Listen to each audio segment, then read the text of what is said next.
નમસ્કાર મિત્રો.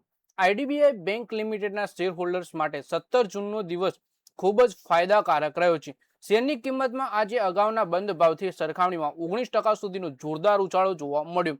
બીએસસી ઉપર શેરનો ભાવ ₹91.90 સુધી પહોંચ્યો હતો. બેંકનું માર્કેટ કેપ લગભગ 98,600 કરોડ રૂપિયા છે.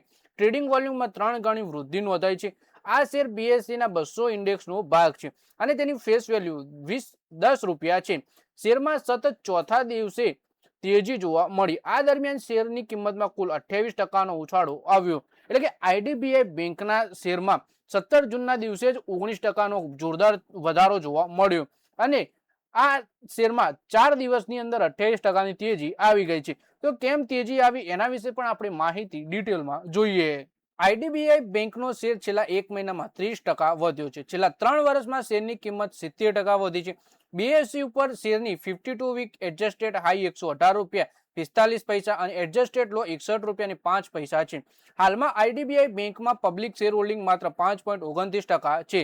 સરકારી વીમા કંપની એલઆઈસી પાસે 49.24% ભાગીદારી છે અને તે બેંક પર નિયંત્રણ ધરાવે છે. જ્યારે ભારત સરકારની હિસ્સેદારી 45.48% છે. એટલે કે એલઆઈસી અને ભારત સરકાર પાસે ટોટલ મળીને જોઈએ તો આપણે 90% જેટલી ભાગીદારી આઈડીબીઆઈ બેંકમાં છે.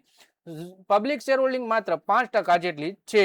સરકાર લાંબા સમયથી આઈડીબીઆઈ બેંકમાં પોતાની હિસ્સેદારી ઘટાડવા માંગે છે. ડિસઇન્વેસ્ટમેન્ટ હેઠળ સરકાર આઈડીબીઆઈ બેંકમાં પોતાની અને એલઆઈસીની કુલ મળીને 60.72% હિસ્સેદારી વેચવા ઈચ્છે છે. સરકારનો પ્લાન છે કે તે પોતાની 30.48% હિસ્સેદારી વેચી નાખે, જ્યારે એલઆઈસી પણ બેંકમાંથી પોતાની 30.24% હિસ્સેદારી વેચવા ઈચ્છે છે. આ વર્ષે માર્ચની શરૂઆતમાં જ આઈડીબીઆઈ બેંકમાં પ્રસ્તાવિત શેર વેચાણ રદ કરી દેવામાં આવ્યું હતું.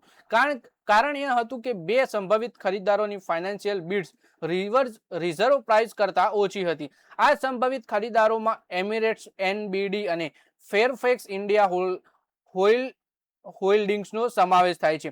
મે મહિનામાં બ્લૂમબર્ગના રિપોર્ટ અનુસાર કેન્દ્ર સરકાર ફરીથી આઈડીબીઆઈ બેંકમાં પોતાની ભાગીદારી વેચવા માટે સંભવિત ખરીદારોની પ્રસ્તુતિ વધારવાના રસ્તા શોધી રહી છે. એક વિકલ્પ એ છે કે રિઝર્વ પ્રાઇસમાં 20% સુધીનો કપાત કરી શકાય. એપ્રિલમાં સમાચાર આવ્યા હતા કે સરકાર ફરીથી આઈડીબીઆઈ બેંકનું વેલ્યુએશન મૂલ્યાંકન કરી રહી છે.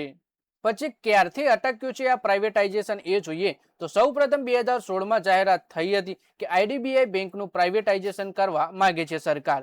આ વિચાર ફેબ્રુઆરી 2016માં તત્કાલીન નાણામંત્રી અરુણ જેટલીએ બજેટ ભાષણમાં રજૂ કર્યો હતો. બેંકમાં સરકારી હિસ્સેદારી ઘટાડવાની પહેલી કોશિશનું મૂલ્યાંકન સંબંધિત ચિંતાઓને કારણે નિષ્ફળ ગઈ હતી. ત્યારબાદ નાણામંત્રી નિર્મલા સીતારમણે ફેબ્રુઆરી 2020માં બજેટ રજૂ કરતી વખતે બેંકમાં સરકારી હિસ્સેદારી વધુ ઘટાડવાનો પ્રસ્તાવ મૂક્યો હતો. આઈડીબીઆઈ બેંકના પ્રાઇવેટાઇઝેશનની પ્રક્રિયાએ ત્યારે વેગ પકડ્યો જ્યારે મે 2021માં આર્થિક બાબતોની મંત્રીમંડળ સમિતિએ બેંકમાં મેનેજમેન્ટ કંટ્રોલ ટ્રાન્સફર સાથે સ્ટ્રેટેજિક ડિસઇન્વેસ્ટમેન્ટ માટે મંજૂરી આપી હતી. સરકારે ઓક્ટોબર 2020માં એલઆઈસી સાથે મળી કુલ 60.72% હિસ્સેદારી વેચવા માટે એક્સપ્રેશન ઓફ ઇન્ટરેસ્ટ મંગાવ્યા હતા. ઓક્ટોબર 2022માં જ કેપીએમજી ઇન્ડિયાને ટ્રાન્ઝેક્શન એડવાઇઝર તરીકે નિયુક્ત કરવામાં આવ્યા હતા. ફેબ્રુઆરી 2026માં એમિરેટ્સ, એનબીડી અને ફેરફેક્સ ઇન્ડિયા હોલ્ડિંગ્સ તરફથી ફાઇનાન્શિયલ બીડ મળી હતી. તો મિત્રો, આ વિડીયોમાં વાત કરીએ આપણે આઈડીબીઆઈ બેંકના શેર વિશે, જેમાં 4 દિવસની અંદર 28%ની જોરદાર તેજી જોવા મળી. અને વાત કરીએ કે આ બેંકની અંદર સરકાર અને એલઆઈસી મળીને કુલ 60% જેટલી ભાગીદારી પોતાની વેચવા જઈ રહી છે. તો મિત્રો, આ વિડીયોમાં બસ આટલું જ. હવે મળીએ આવનારા વિડીયોમાં. ત્યાં સુધી વિડીયોમાં લાઈક કરો, કોમેન્ટ કરો અને વિડીયો પોતાના મિત્રો સાથે ફેસબુક, ઇન્સ્ટાગ્રામ, વોટ્સએપ બધી જગ્યાએ શેર કરો. શેર બજારની આવી જ માહિતી ગુજરાતીમાં જોવા માટે તમે ચેનલને સબસ્ક્રાઇબ કરી ઘંટડી દબાવી દેજો અને આપણા ફેસબુક પેજને પણ ફોલો કરી લેજો.